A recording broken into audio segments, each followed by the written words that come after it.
You have power over your mind, not outside events. Realize this and you will find strength. I'm perfect. Those are the two words that will change your life. Saying I'm perfect. The world will tell you perfection is impossible. And that's something that only the obsessive people aim for. They will say no one's perfect as if it's a statement like law of nature. But I've learned something very different. Perfection isn't about something you achieve, it's something that you can claim as a trait. It's not about being flawless when we know this world is unpredictable. It's chosen, and you declare it, and then you live it. And when I say I'm perfect, I'm not bragging. I'm reminding myself that nothing outside of me decides the state I decide to hold inside. It may sound arrogant, but this is how you make things in your favor instead of going against you. You have to redefine them. Perfection in the conventional sense means flawless execution, like no errors, no failures.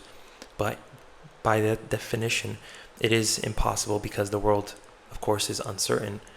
But internal perfection, which is the kind that I'm talking about, is fully in your control. It's a state of wholeness you choose in the present moment. It's the refusal to let external events dictate how you feel. It's a very stoic approach to the word. And that's why I don't answer I'm good when someone asks me how I'm doing anymore, because I'm good is like autopilot. It's the safest thing you can say. It's so redundant. I'm perfect holds weight. It wakes them up from their monotonous question that they ask everybody. How you doing today? Honestly, it wakes me up too because, words hold power themselves. So the moment I say it, I do feel perfect. Nothing's wrong. Life is good. And that's actually worth recognizing. It reminds me, I decide how I feel, not the circumstances that I'm in. And there was a time, honestly, that I used to chase the fantasy of doing everything without any failure, with no flaws at all. But external perfection, I've learned, is just a mirage as I've grown older. You can be the most prepared athlete and still lose if the referee makes a bad call. You can make a perfect business pitch and then you can still see the deal just crumble because the decision maker woke up in a bad mood, wrong side of the bed. When you aim for perfection, it's like you're playing chess with life. And you think that you're so good, but the universe is always 10 steps ahead of you. No matter how skilled you are, you're going to lose that fight. And that's what made me start leaning into seeking internal perfection instead. Internal perfection has nothing to do with how the day goes. It's not about small stuff like spilling your coffee, losing keys, saying the wrong thing to somebody. It's more about the simple truth of I am whole right now, even if nothing out there is going in my way. An athlete might, lose a championship, but they can still go back to the locker room smiling if they wanted to because maybe they know they gave it their all. They gave everything they had in the moment, and they can do nothing about that. A diamond remains a diamond whether it's in a crown or if it's in dirt. It's not going to change what the diamond is, only if it allows it to be changed. When you shift to internal perfection, you stop outsourcing your self-worth to other things like a scoreboard. You could succumb to the external. Someone could say you should be pissed you didn't win that game. You could have played better. Okay, but what does that do for me? What do you gain from allowing yourself to be angry and feel negative emotion? All you're doing is losing your own power. And that's why the words we use is so important. Whether you hear it from other people or you hear it, talking to yourself. We say words to ourselves all the time. It creates either a negative or a positive pendulum that will guide your actions. And for most of us, we default to the same mediocre use of words. They lack empowerment, the words that we use. And going back to just general conversation, because everyone experiences this. Someone says, how are you? Your automatic response is, I'm good, or I'm fine. But what does that mean? It means Like you're breathing. You're not in a crisis. Like you're just surviving though. If you say that enough times, you saying I'm good is like the ceiling for how you feel. You'll think that, okay, I'm just good. I'm just surviving.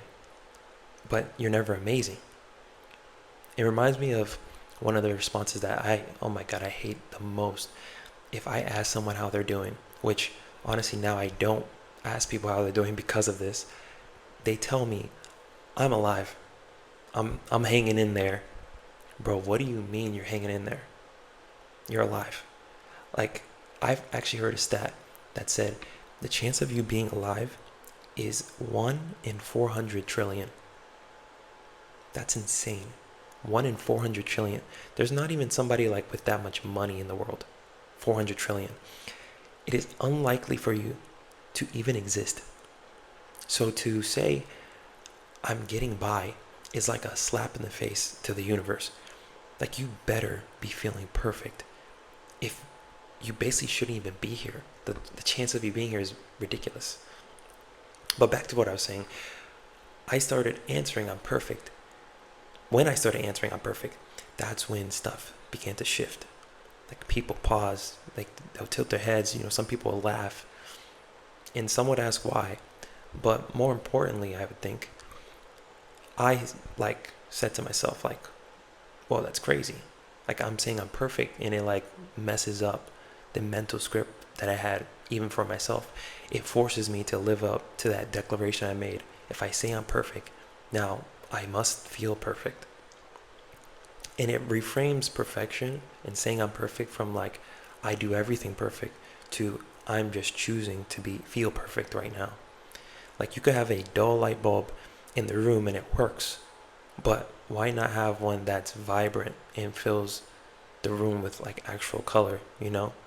It's one is you settling and one is aiming for just better quality. And that's how I see the phrase of I'm perfect.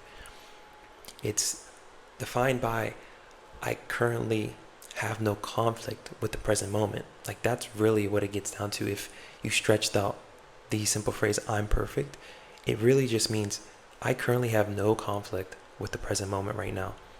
I remember a long time ago, which was probably a couple years ago, I was late to work one time and I would like start rushing because I would think that the world's going to fall apart if I don't make it at 4 p.m. on the dot. And when I noticed this, I realized I don't have to be stressed about this right now. Like if anything, me acting in a hurry would slow me down even more and would make me more late. And it was true. Like the new me now would just like, I would laugh at that. I would not care if I'm a little bit late because it doesn't matter. You just keep on pushing. Like now I have no conflict with the present moment. I am here. And you have to see yourself almost as like that Japanese art. It's called kintsugi, where they repair broken pottery with gold. So they take the pieces and they put it together with gold, and the finished product, it has like these cracks of gold, which makes the imperfections like a part of the art itself. And like that's how you have to see yourself, being just flawless no matter what, because you chose to be flawless. And the idea of being perfect like this is not new. Like the Stoics said, you have power over your mind and not outside events. Even the samurai trained to remain composed whether they were in victory or in defeat. Marcus Aurelius, which was also one of the greatest Stoics, ruled an empire during plagues and wars and still was able to write something like, the happiness of your life depends upon the quality of your thoughts. And with this mindset, you assert your dominance over how reality affects you. You begin to flow with it instead of going against the current. And honestly, here's the paradox. When you stop obsessing over flawless external outcomes, somehow the external outcomes improve. And why is that? It's because you're not paralyzed by the fear of being imperfect anymore. You've given it less importance. And so now that you've given it less importance and you've given it space, it has the ability to magnetize towards you. You attract better outcomes because you're not so worried about it. If you're not so, going back to athletes, because it's just so easy to paint this picture. If they want to win a championship, obsessing over the championship is not going to win it. They have to retract themselves from that and focus maybe on themselves, becoming the best athlete they possibly can in the time that they have. And that will lead to winning a championship. Instead of thinking with the end only in mind, you think of, what can I do right now? It's cherishing the only thing that you have, which is the present moment. So how do you actually implement this? Well, you have to start with the language. So for the next week, when someone asks you how you're doing, you are not going to say I'm good. You are not going to say I am fine. You are not going to say I'm hanging in there. You are going to say I'm perfect. And you have to say it with your chest. Like, don't even explain it yet. Just own it. You'll feel really weird at first, I'll be honest. But like, that's how rewiring your brain feels like. Next, I want you to write your own definition of perfect. Obviously mine is like being whole, aligned, no matter the circumstance. But I want you to define it for yourself. It's probably going to be similar to mine, obviously, because you watched this video, but define perfection for yourself when you say I'm perfect.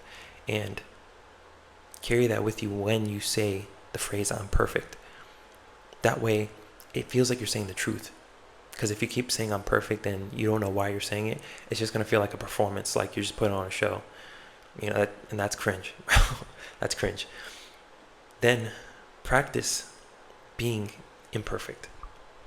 Practice being imperfect on purpose. Like, allow yourself to mess up and still keep going. That is like an unbelievable trait that will carry you throughout life. Throughout all this is training the nervous system to be okay with discomfort, to be okay with imperfection. So that when you say I'm perfect, that actually holds some weight and means something. And when you say this stuff in tandem, not just the language, but also your physical, like your body, stand tall, like breathe deeper, take care of yourself, like wash your hair, clean your face, like do the simple things. All the small stuff, that's going to make the process smoother in rewiring your brain, your nervous system, so that you can feel perfect. And honestly, a lot of people will spend their entire lives waiting for this moment that they can feel perfect. The moment they're rich, the moment they like leave their job, they have the perfect person, they have a family. But that's when you have to earn it and you have to fight for it. And that day might never come. So instead, choose now. Perfection is something you live now. It's not at some finish line. You bring it to the start. It's the energy that you're going to carry with you until the finish line. So right now, claim it. Live from that feeling of perfection. And then watch how everything around you starts to shift to meet the standard you already declared for yourself, because you're the one who can achieve perfection.